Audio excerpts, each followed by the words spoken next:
Yan, ito na mga kabayan yung hinakot namin sa Bulacan project. Yung mga iniwan ng tao doon na gamit kasi umuwi na rin sila sa Bicol.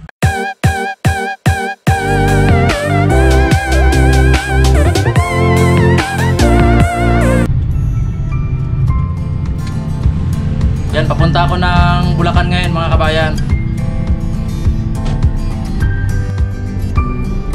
Yan, dito na kami sa May Mabalacat. Pasok na kami ng Inlex.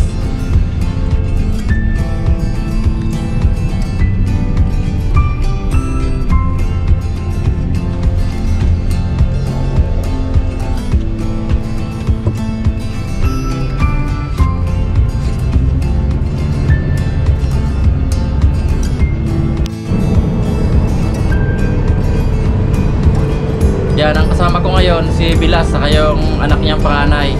Yan, tatlo lang kaming magkakasama.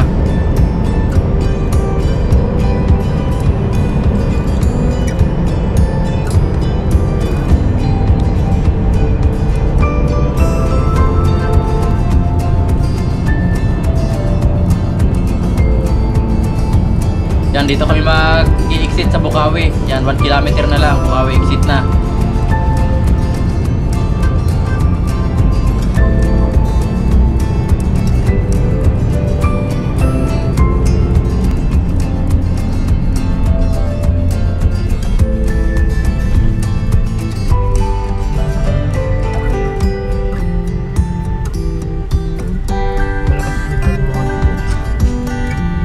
Yan, malapit na kami mga kabayan sa site. Nandito na kami sa may Welcome Nor Sagaray, Bulacan.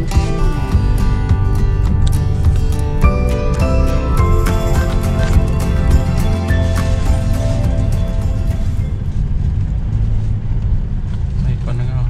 Ilusot mo na dyan. Ito doon, sa gate doon. Yan, sa may loob na yan. Yan, kasya pa yata.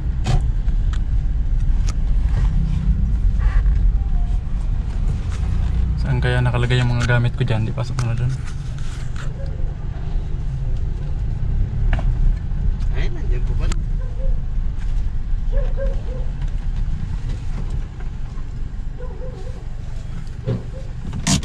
Ay, hindi naman pala nababasa.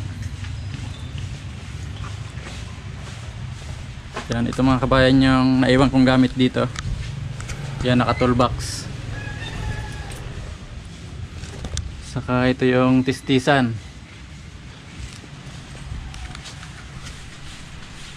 Diyan, ibaba muna natin to. Ito yung mga motor.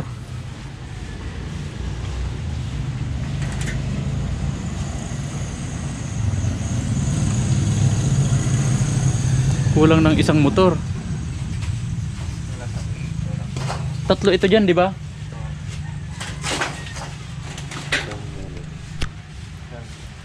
Saan kaya yung isang motor nilagay?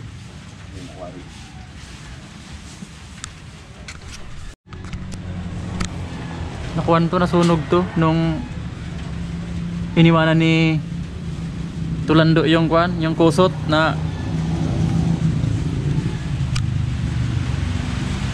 pero ayos pa naman, hindi naman nabasan kuan talaga. Kuan to, ito yung paanong press drill. No. Oo.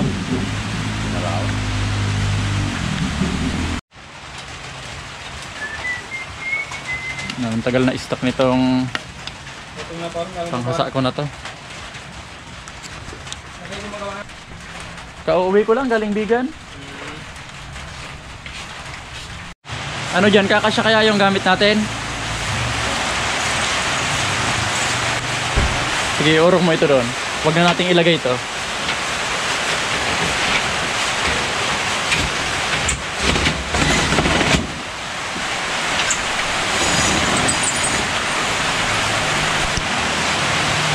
Inabot pa tayo ng ulan.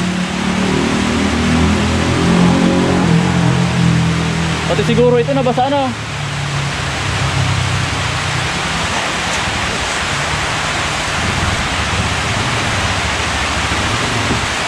Yan, inabot kami ng ulan.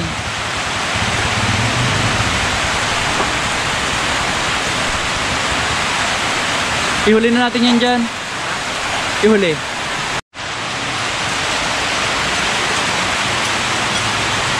Yan, hindi pa naman nag-lock. Yan, kinakalawang na yung tistisan ko. Yan, di bali dalawa to. Ayan yung isa. Di kalas lang ito lahat kasi pag ililipat ng ibang project, nakakalas lang.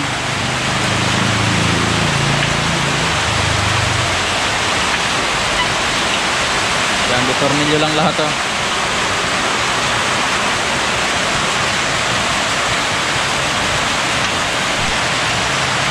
Kulang siya ng lock dito.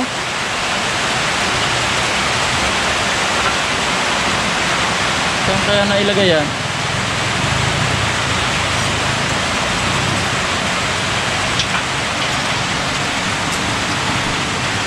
Ano dyan, di ba dalawa dapat to?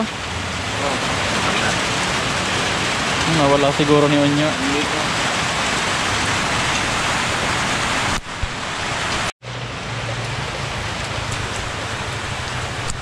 Sakto sa ulan yung punta natin, ano?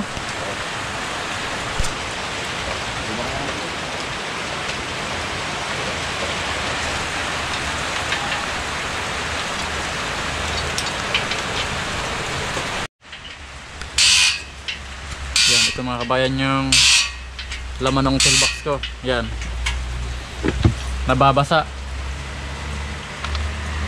Sana gumana pa. Diyan, kunin mo to dyan, ibaba mo isa-isa. Hindi natin mabubuhat pala to ng isahan. Punong-puno ng gamit.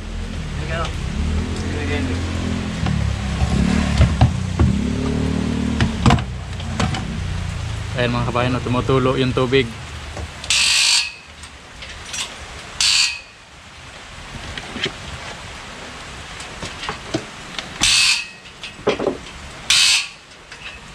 Barina.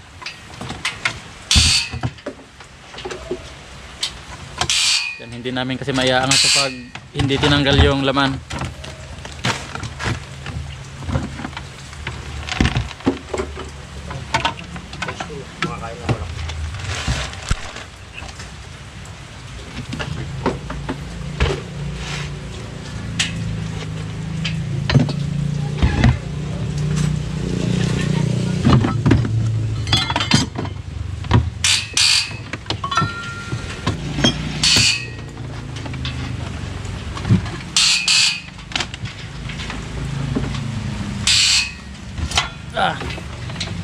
Yung pangtabas ng plywood.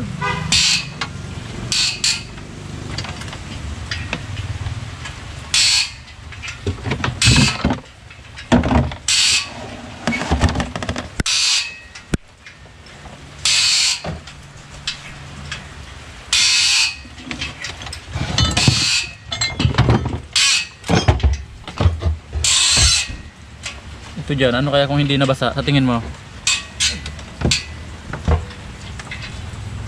Hindi naman ano.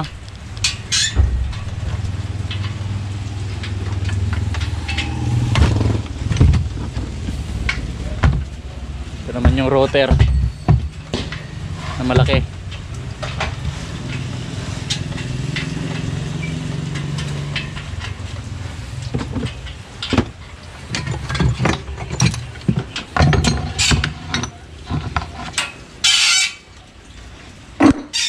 Yan, itong motor wag nating ilabas siguro to, ano.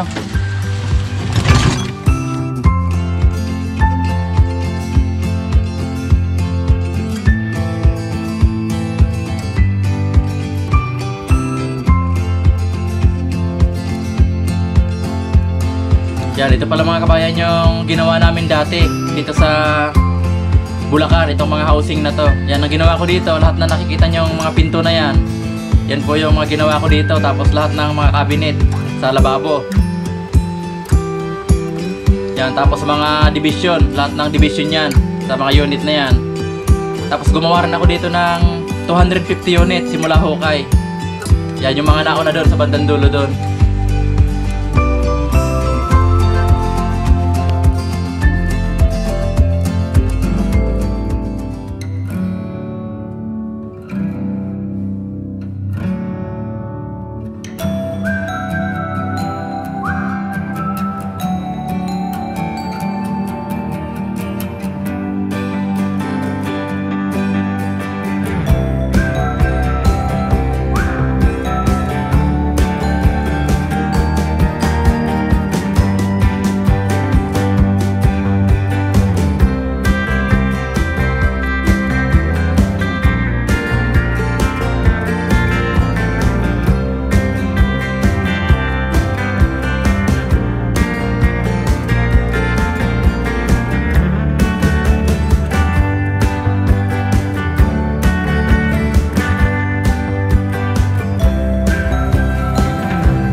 Yan, pauwi na kami mga kabayan.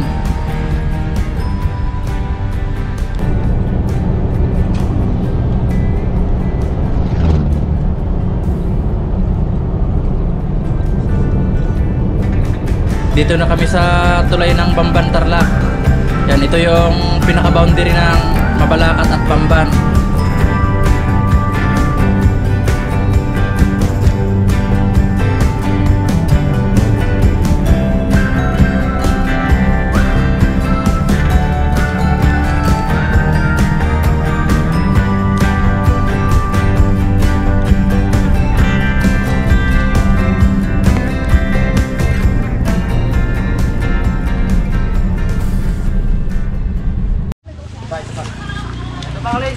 Yan, dito na kami sa bahay. Buti hindi na kami inabutan ng ulan sa biyahe.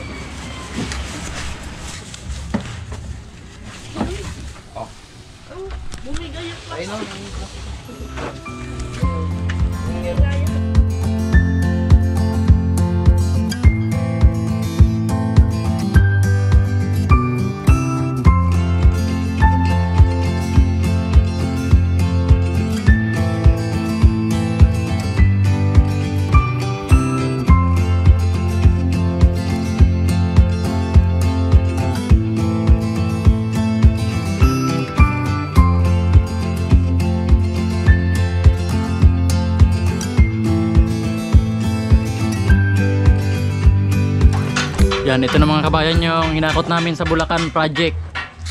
Yung mga iniwan ng tao doon na gamit. Kasi umuwi na rin sila sa Bicol. Yan, ito yung motor dito sa Tistisa na kinalas namin. Yan, ito naman yung pagputol ng kahoy.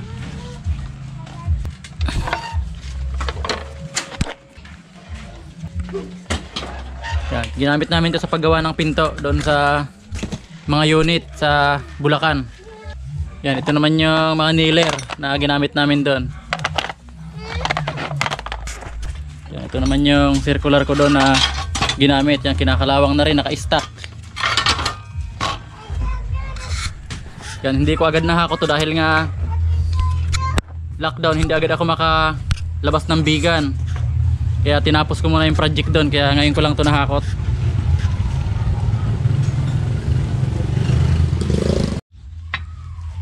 Yan, ito naman yung baraklam, yung pang-ipit ng pinto pag ina-assemble. Yan, dalawa to. Yan, ginamit din natin ito dun sa Bulacan.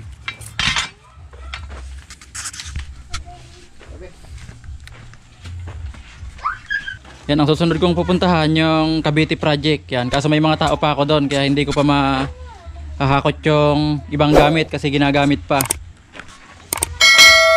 Yan, hanggang dito na lang muna mga kabayan. Maraming salamat po sa panonood.